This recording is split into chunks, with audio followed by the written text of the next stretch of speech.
Hi all, this is video number 3 in our Logic Apps series. So in this video I'm going to explain you how you can use liquid transformations in your Logic App. So for that we are going to develop one API which going to be look like this one. So experience moment API where it's going to receive events from different or various carriers like DHL and DTDC, and as soon as it receives it will put in a Azure MQ, Azure Service Bus MQ, then it will send an acknowledgement to the carriers, right? So this is a simple API we're going to develop in Logic Apps and see our experiences, right? So here is a simple transformation where and this API input will be looks like this one. It's post operation or something. So some URL which is deployed in Logic Apps Azure already. So this is how my input message looks like.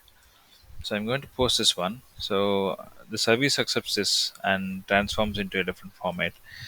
In order to emphasize how you can use parameters and not query params, but parameters, and so the parameters will be stored in this way: parameters.json file, and app settings, where you can see that this way.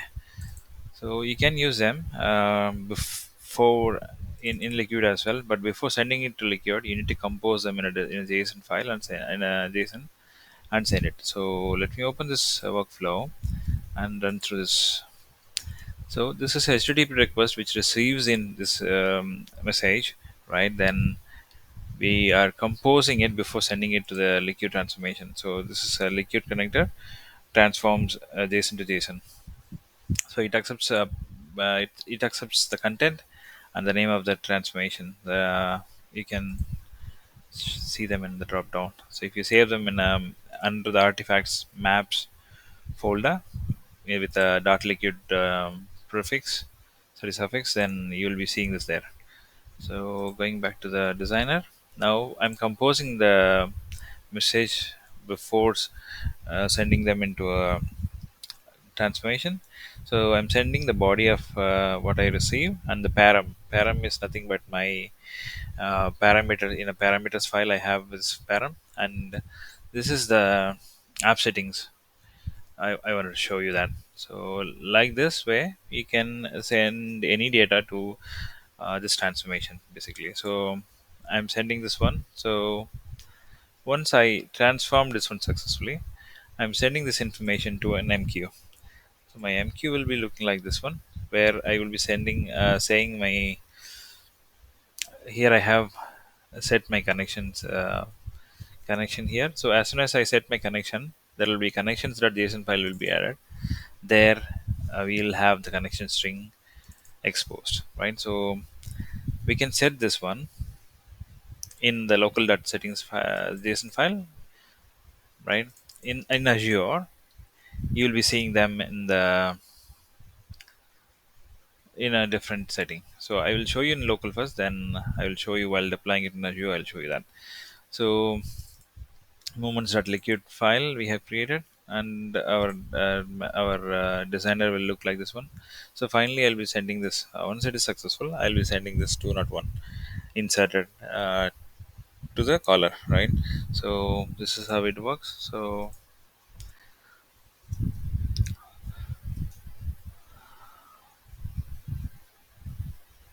let's send this one. Before that, I will show you how the queue looks like. So do we have anything in the queue? Nothing. Okay, we have one message, so we'll receive it and delete it.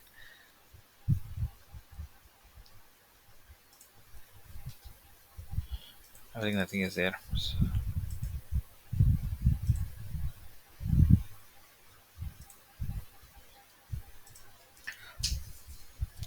This is a service bus queue where I'm going to receive one MQ, one message.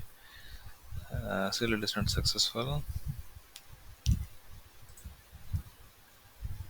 So it is receiving messages from queue. Okay, so it's received, uh, and yes, it looks like this one. So has a message, bill number, param, and query param. This is running from Azure. Now I'm going to delete this one and run it from local. So it's already deleted. So let me just close it and refresh it. So this is zero message now. So going back to the local. So switch it to, how do you get the local URL? Right click, go to the workflow, right click and click overview. You will get the local URL. Okay, for that you need to run this application in order to get the overview. Also, you need to make sure that in order to run this one, you need to have Azure running locally. So I pressed F5. Now,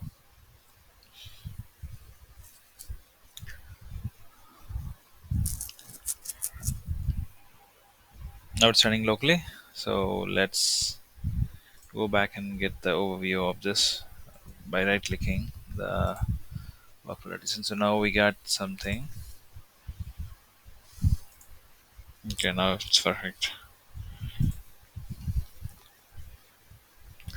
Right click overview. Yeah, this where we got the URL. I'm going to post the same message local. It's sending, it's doing the transformation and it's sending the information to MQ. Okay, there is a breakpoint hit it, so you're gonna go back and press F11. Okay, F11.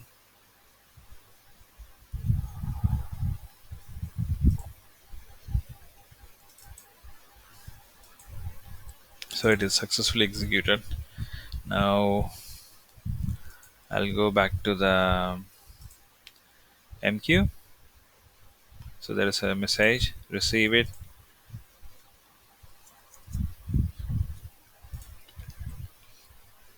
Here is a message. This param is coming from. This is all coming from my out of my transformation trigger body, and this is the map. This is the param. I have it in my params parameters.json file, and this query param is coming from. It's not actually a query param, but it is app settings, which is coming from this file, coming from connection.json file. So this, in this case, it is actually coming from local.settings.json file. So let me run it again so that we will see the breakpoints as well. It is hitting the breakpoint, so now it is here. So in this breakpoint, I wanted to show you one thing. So if you are entering to a component, right? So this, for example, in this case, it's getting out now. So in this case, you will see a action result, and you can see what is the input here is being passed and the output as well. So you can see the input and the output. So in this output, the output of this compose thing is actually a three key pair values. So the last key pair value is query and param. As you see here, body, param, and query. Those three things are there. So let me run this one with the one transform component here. So this is the entry of this file, right? So let me press F11 and finish. Okay, it is there already. I have pressed F5. So let me come back. So press F11. Now we are entering to the transform.json file. Now, if you notice that it is called action inputs. At the end of this thing, you will see the action result. Here you go. Action result is the one you get. So this is the one key thing I wanted to show you. Apart from that, this transformation is pretty simple. Everything what you send it from the designer, right? That you should refer it as a content. Then we had given three things, right? One is body, param, and is a query. So let's go back to this. So what you're sending from compose is body, param, and query. So this is what I have accessed in transform component. Body, whatever you send it is as part of the content, because we are sending it as part of the content. See, this one is nothing but your content. So I'm sending this output of the compose file to the content variable. So that's why we are accessing through content dot body dot bill number. So we are seeing this information there.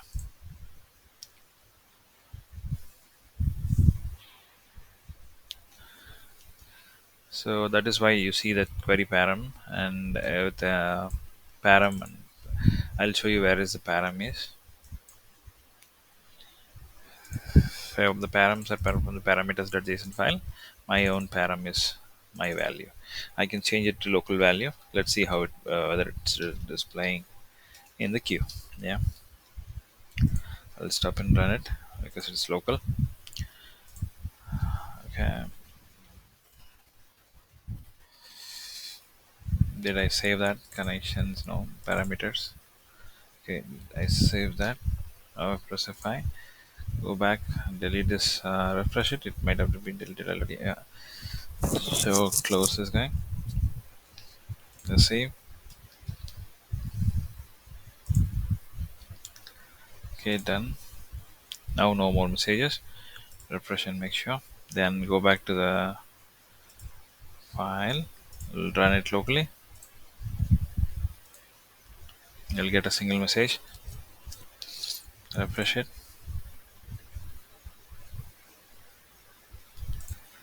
Probably okay. It's not successful. So I'm going back and giving few F11s.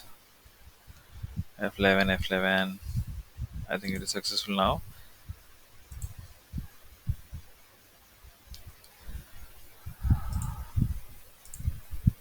Yeah, it is successful. So yeah, it is there. There is a message.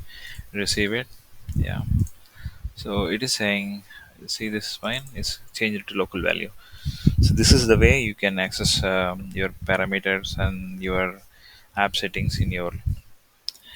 So you can send anything what you wanted inside the Liquid Parent transformation and access it. So that's it for this video. In the next video, I'm going to explain how you can deploy this one in the Azure and change the app settings and the parameters file. Thank you.